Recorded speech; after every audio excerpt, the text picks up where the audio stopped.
Welcome to Toffee Blue View, your source for all things Everton. I'm Jerry. Terry and Max are here, and if you've been on the social media, if you're one of those folks, you'll notice there's a decent amount of conflict about the squad right now, about the manager. A lot of people, a lot of fingers being pointed. There is I don't know.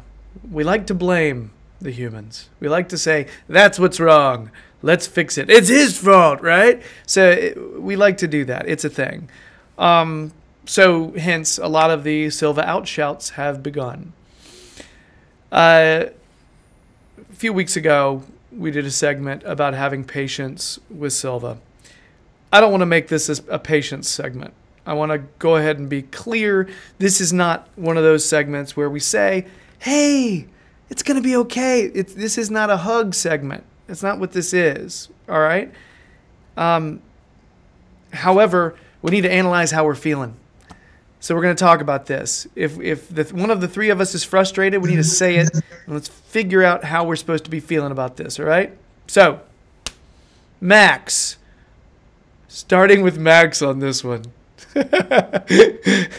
Brother, so how are you feeling right now about all this, and what is your knee-jerk reaction? What is your, after you've let it steep a little while, how are you doing about where things are going, the fact that we haven't won a lot of points lately? I tend to steer away from knee-jerk reactions. I think context is just always essential.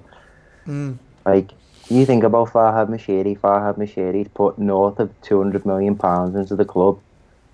He's obviously not got much of a return on his investment. Like, he's had to pay out compensation packages to Martinez, to Koeman, to Allardyce.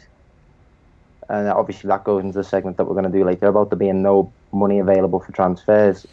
Like, we're just in a rut at the moment. And I think from a business strategy standpoint, I think Moshiri's right to say there's no money available for transfers, because we just gotta keep our head up and carry on our way through it. I mean, in terms of how I'm feeling about it, I'm not as enthusiastic as I was in the summer. You see Liverpool looking like they're going to roll the league home, and you see us struggling in about 11th, when in November we were about 6th place. Like, it's very disheartening to see how we've kind of shot down the league, but again, you've got to take a step back and you've got to realise, like, look at what we've been through over the last 5 years. We had 12 years of stability, and of a great improvement and stability under David Moyes. We had, that kind of false expectations year under Martinez, where he inherited a solid defence that David Moyes left and brought in, some attacking flair of his own.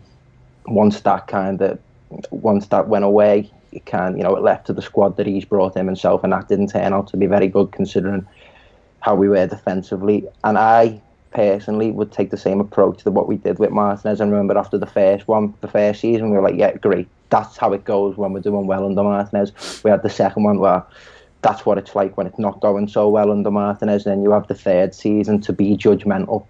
And obviously, that was a squad of his own, and that was not where we wanted to go.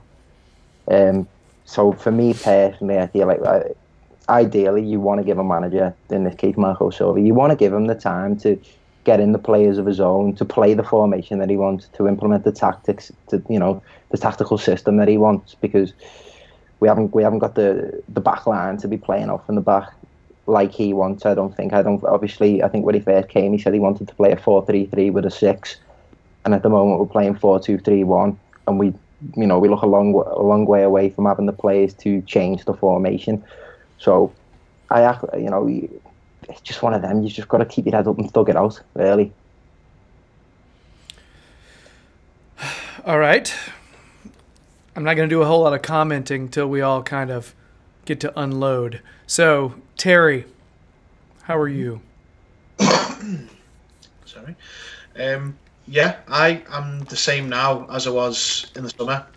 I get frustrated and I get happy depending on the result of the game, but I felt in the summer, and I think a lot of other people did, and they've lost sight of that. But this club has been mismanaged for 5 years, as Max touched on then.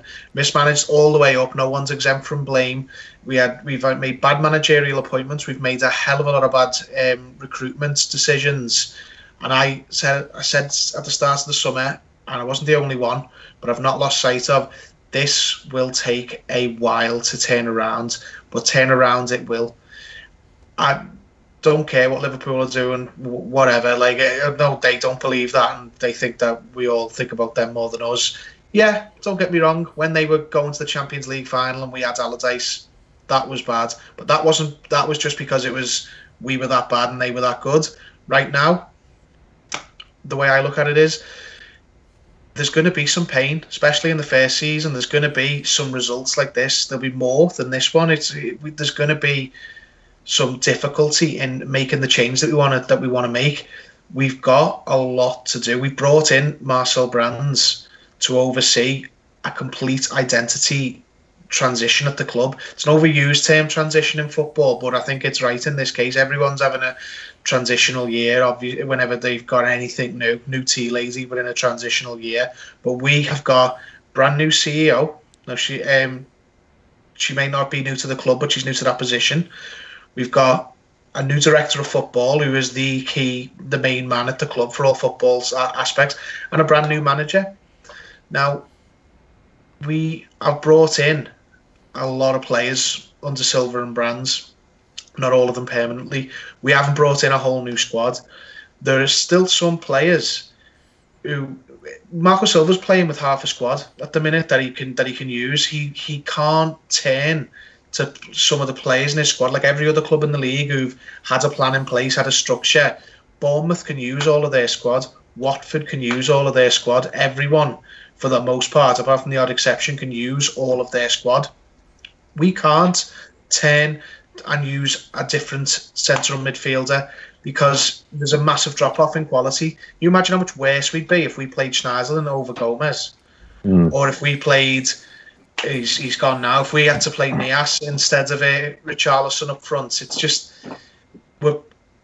we need to remember that this is not a sports car. This is a oil tanker, and it's going to take a while to turn around.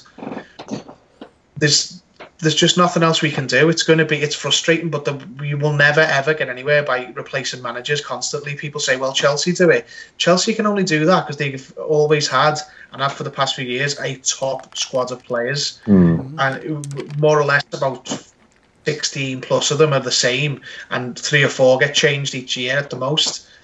That's why they can change manager every year, because they've got Hazard, they've got like Willian, players like that. We can't change a manager every year and just have, be calling on players like, with all due respect to them, Tosin and Schneiderlin, as I say, and McCarthy. That's how you get relegated, by changing things constantly with players who aren't good enough to weather that storm. Yeah. So I'm frustrated. I'm frustrated because I think we can do better. I'm not just writing off, the season's a write-off, whatever they want to finish, as long as they stay up. No, not at all. I still think this group of players are better than what they're showing, but that doesn't extend to me to some of the over-the-top reactions that people are doing, like sack the manager, change this, change that. It's like, no, you haven't even changed. You haven't even followed through on the first change you made a couple of months ago, so why would you change it again? We're a project club, aren't we, that just hasn't really took off yet. Not any one identity hasn't really imposed itself on the club, and we're stuck in a crossover with so much dead wood from other routines. Like you've listed half the players there that just don't fit into the the long-term vision of the club. And in terms of present tense, we are, as I say earlier, we're stuck in a rut in terms of getting rid of them. They're not even viable options. We've got players who aren't at the club and playing for other clubs, and some players who are at the club, and they've all, they've been brought in. Imagine Marco Silva had another £20 million centre midfielder that could play the system he wants to play. Imagine he had another £28 million winger. Imagine he had another striker like Sandro. Imagine all these positions in the squad, and this might be the case in a couple of years, we're brought in by brands. Imagine how much better we'd be. You're seeing players who are falling out of form and starting to look tired and leggy because he's got no option but to play them. And people can say, well, you know, he's the manager, he's got to change it. But the second I'm telling you now, the second he changes and drops someone and plays Tom Davis or he plays Tosin up front and it doesn't work, people will be even worse. People need to understand that we've had to hit the reboot in the summer, and we're only not even the first step into that because it's a season by season thing. And don't get me wrong, we're still this bad. I'll say at the middle of next season, then you can look at it, then Brandon's got a decision to make, going, right, this is the sort of team I'm building. Does it need a better manager to work with it? But not now.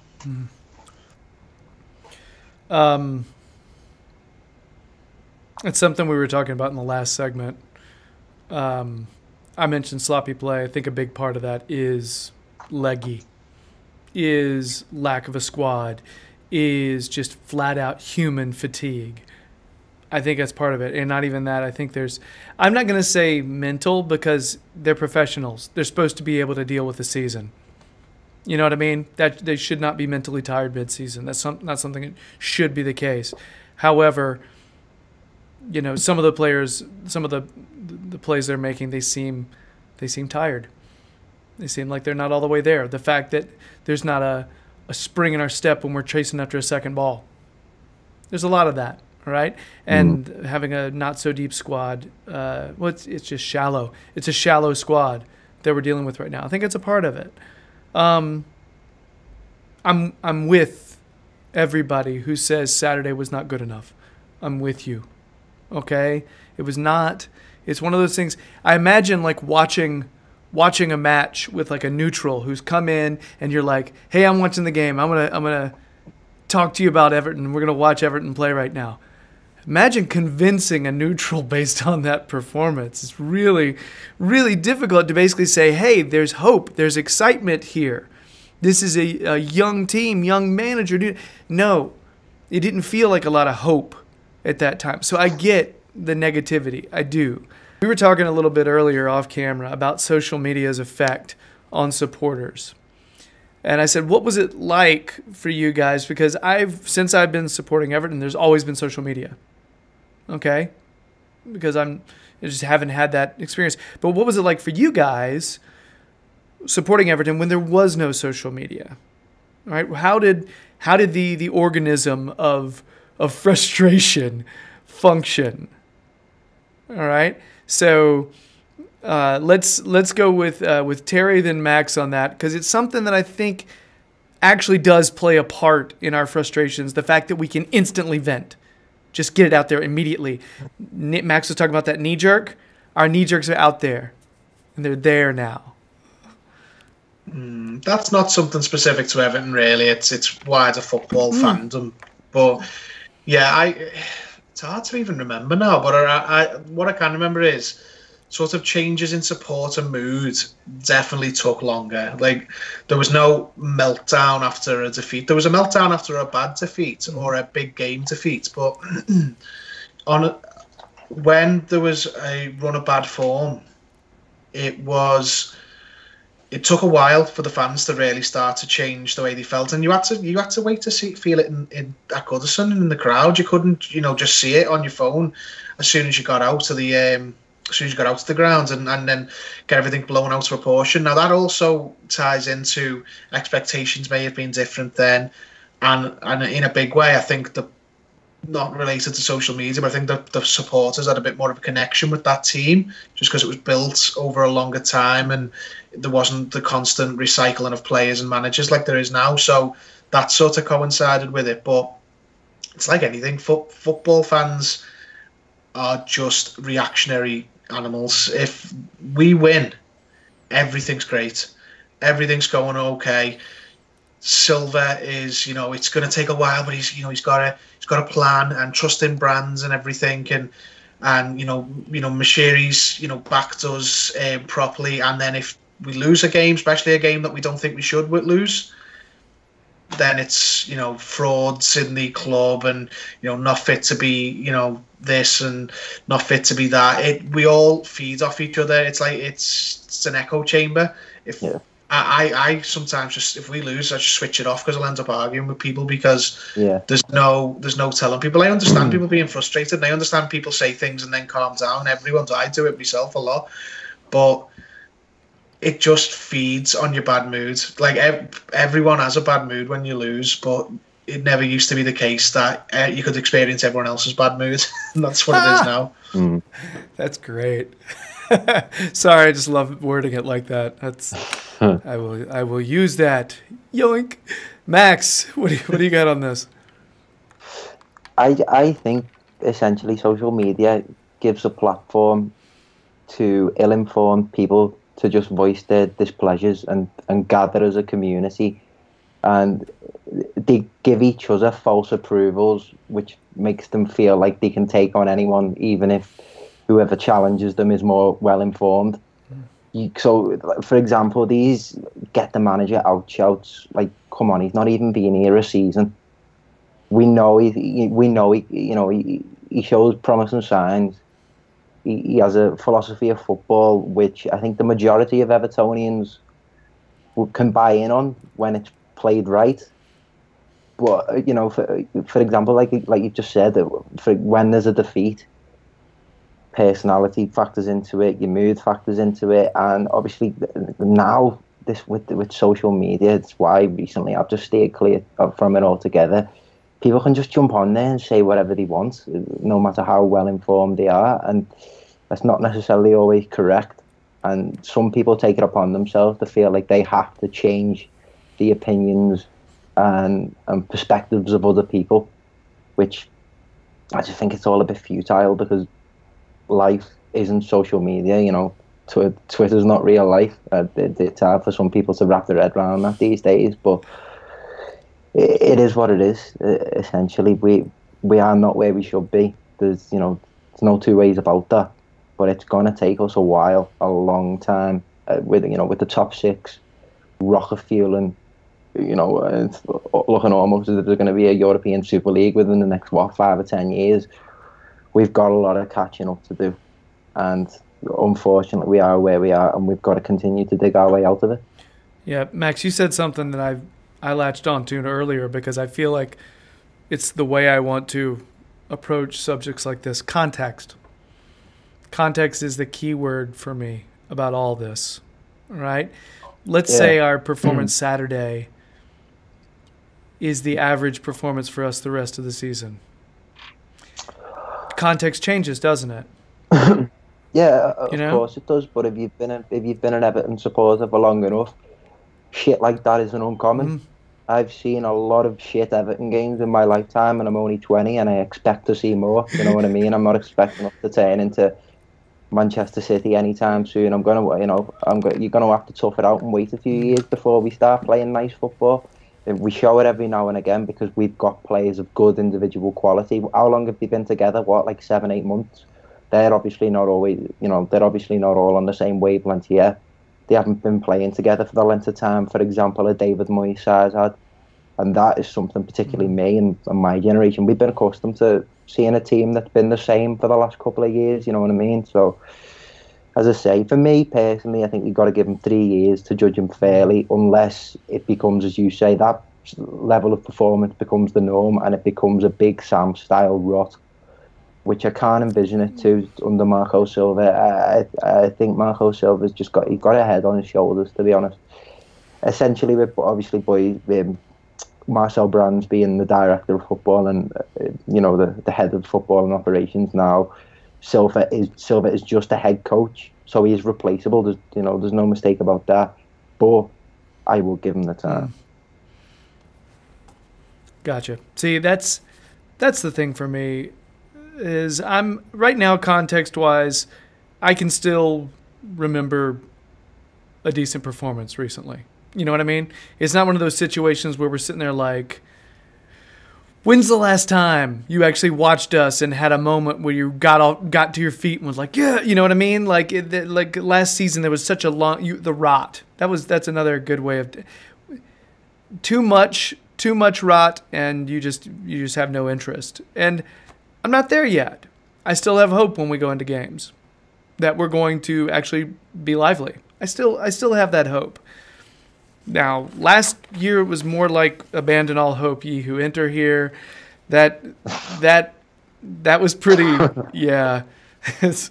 Welcome to hell, Sam's your manager. You know what I mean? That was just the way it was. So, but I don't feel it right now, and... No, you think about it, right? When Silva came in, I think a big part of his job description was to get the fans back on side.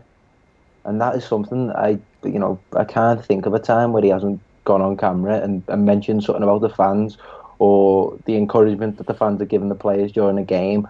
Like, a big part of his job as the head coach or whatever now is to, build that rapport with the fans. And I think he's certainly done that, with the philosophy of football he's trying to impose with some of the players that he's brought in that have become fan favourites. With the type of person that he is, he's not going to oppose the long-term vision of the club, similar to what Sam Allardyce did. So, I haven't got a Marco Silva issue at all. I think it's just Everton. It's the way Everton are and have been for the last 5 years. I think Silva could do with a big win. That'd just go a long way to put credits in his bank. Martinez got his at Old Trafford, and it went so far. I mean, obviously he was doing really well at the start as well, but if Silva was to win a really big game, like the derby would be a perfect one, or a big away match, which don't come round too often at the minute. I think all these Silva outshouts, even after games like this, would go away. You just need something for the positive fans to latch on to, or even the negative ones to go, well, he did do that.